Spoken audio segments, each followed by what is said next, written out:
So it's been a while since I made a video on here, and I decided to do an idea of this being a guide for a Collei. Probably the only one you will ever need if you want to build her right, either DPS or support. Now, I'm just gonna put a disclaimer right now.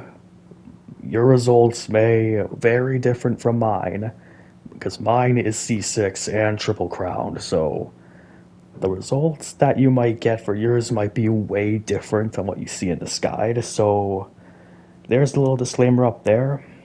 This took me a good while to put together and figure out, so I hope this guide can be useful if you plan on building her and don't know how to do that yet.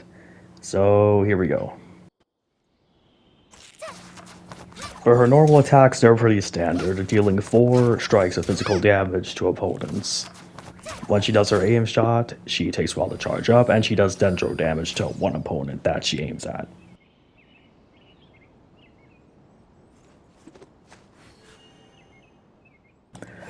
Her elemental skill deals 2 instances of dendro damage, and once the boomerang returns to you, you gain the effect called Sprout, which we'll get into that in a little bit. Her elemental burst, though, trump card Kitty, deals 1 big explosion, and afterwards does 12 to 18 ticks of smaller explosions afterwards for the remaining duration of the burst.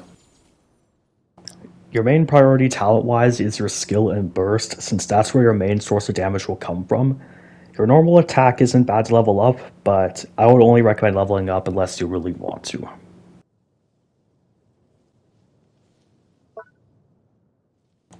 Now let's move on to her passive talents. The first one is called Floral Sidewinder. That's basically where the Sprout effect comes in. So to simplify it for you, basically, if you trigger any sort of dendro reaction before the boomerang returns to you, you will gain the Sprout effect that will deal 40% of your attack as damage to opponents for 3 seconds. The damage is considered elemental skill damage, and it will be cleared after the duration ends.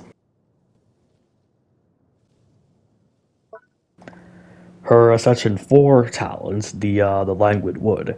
If you trigger any sort of dendro reaction while you're in the Kalnambar zone, your duration of the ult will be increased by up to 3 seconds max. Without the Ascension 4 passive, you'll be getting 12 ticks of damage after the big initial explosion. You'll be getting 12 ticks of the leap damage. If you trigger the Ascension 4 passive, though, you'll get up to 18 due to the extra duration. In general, it's just more damage for your ultimate if you can trigger the passive consistently every rotation. Now for her passive talent for exploration, you gain reduced stamina when you're gliding. That's pretty much it. There's nothing else to say about it. It's time to get into constellations. A lot of you might not have all her constellations, but I'm going to go through them anyways so you'll get an idea of what they do. So her Ascension 1 is straightforward. You get energy recharge when you're in the party and not on the field. Energy recharge is always important for any character, but don't fully neglect it. Make sure you always have at least some, even if it's not behind a constellation. Her C2 changes her passive talent Floral Sidewinder completely. Basically, it makes it so you don't have to do a dendro reaction to gain the Sprout effect. Instead, if you trigger any dendro reaction, while the Sprout effect's active, it'll increase the duration of Sprout by 3 seconds, up to a maximum of 6. So it changes how your first talent works, and you can do a lot more damage with that said talent. Her C3 is just 3 extra levels on her boomerang. It's nothing too special, but it's a good addition. C4, it gives everyone in the party 60 element mastery for 12 seconds after she uses her ult, excluding Collei herself. So that's a good constellation for support. C5 is scaling on her ult, again, really good since that's where most of her damage comes from. And C6 is when your floor ring hits, you can do a miniature ult explosion that'll deal 200% of your attack. But you can only get 1 of those mini explosions per boomerang, so keep that in mind. So the artifact recommendations for support, you're going to want to run Deepwood Memories as your main priority since it's good on pretty much any dendro character. DPS or support, but that's going to be your best option. Flower Paradise I wouldn't really recommend, mainly because Collei's not going to be the one triggering like the blooms most of the time, so I wouldn't recommend it. Emblem Sour Fate's a good option too for the energy recharge and the extra burst damage if you're kind of struggling on those two fronts. Noblesse is also going to be good, as this for a majority of the sports out there. And if you have a 4-piece Instructors lying around, that can also be a really good option for her. So those are the artifact options for support Collei. Now for DPS, her best in slot is going to be the Gilded Dreams, but I don't have a 4-piece of that at the moment because for some reason I get really bad luck from that domain and I do not have a 4-piece to use on her. So in the meantime, I'm running a 2-piece of EM and attack. Basically, this is the bonus of what Gilded Dreams gets, but a little bit lower.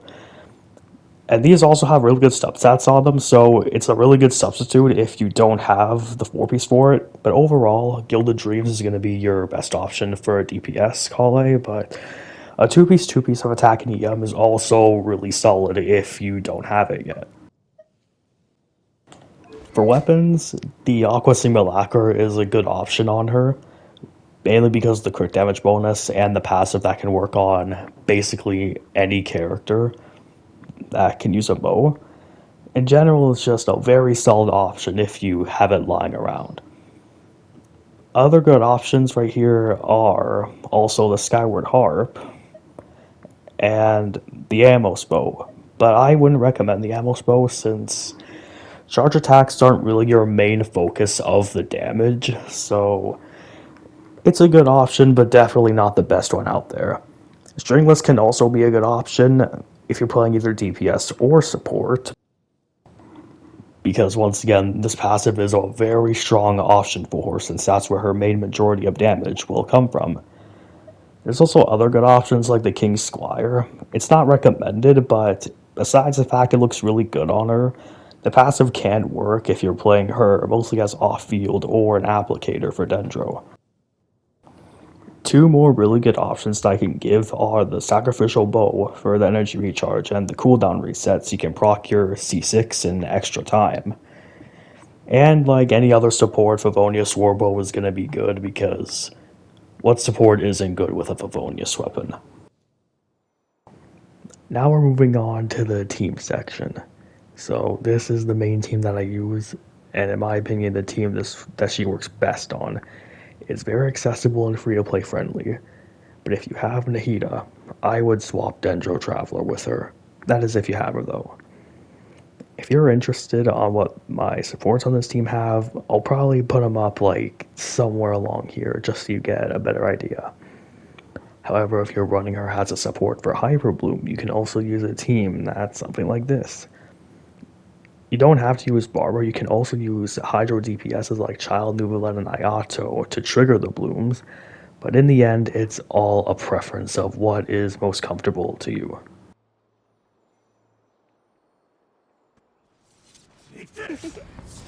Okay, now we're moving on to the main team rotation that I use.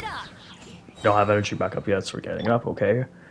So at first I attack with Lisa to apply Electro to him. Then I use Bennett ult to cleanse the Electro. I use Dendro Traveler Burst.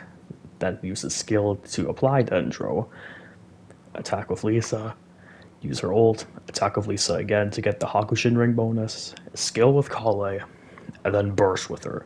And then after that it's just dodging and some more charge attacks. By the way, remember when I said that charge attacks aren't our main focus of damage? Yeah, I kinda lied. Now looking back at it, the damage of her charge attacks can be really strong if you build it right. So, just to clarify that. This last section is going to be kind of a boss rush that I compiled together with my Collei. Here are the stats for her. 66 crit rate, 168 crit damage, 174 EM, with no energy recharge. Not very proud of that. But yeah, Aqua Simulacra, 2-piece, and here are the substats I mentioned. These artifacts are not relatable by any means, so yeah. that's basically it for now. So enjoy the boss rush over some music I found.